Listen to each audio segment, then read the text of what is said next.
عمر رضی الله تعالی عنہ یو ځل راووته د شپې ګشت کوي د یو کور نه اوازونه راووت عمر رضی الله تعالی عنہ د کور نه بهر ودرېده چې دا شپه ده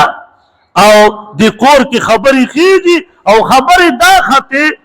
یو بوډۍ آواز راځي د عمر رضی الله تعالی عنہ په غوږونو مبارک ولګي چې ورته وایي ای بچی په دې پیو کې اوبه واچوه هغه ورته وایي دغه لورې چې مورې څنګه په دې پیو کې اوبه واچو عمر رضی الله تعالی عنہ خو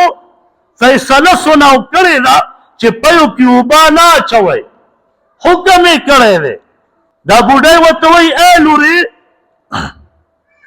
اوبه پکې واچو عمر رضی الله تعالی عنہ چېرته دې تکې شپې د شپې مثلا 2-3 بجو ته ګوره او عمر رضی الله تعالی عنہ به دلته مونږ پسې ګرځي نو هغه جینۍ ورته وایي چې مورې که عمر رضی الله تعالی عنہ مونږ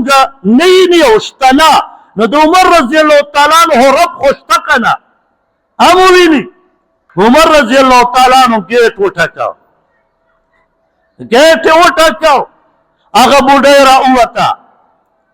عمر رضی الله تعالی عنہ ورته فرمایي وایي ستا دا لور وی او زما دا لور ځوانه ده عمر رضی الله تعالی عنہ ورته فرمایي وی زما یو بچی دی هغه هم زلمی دی ستا دا لور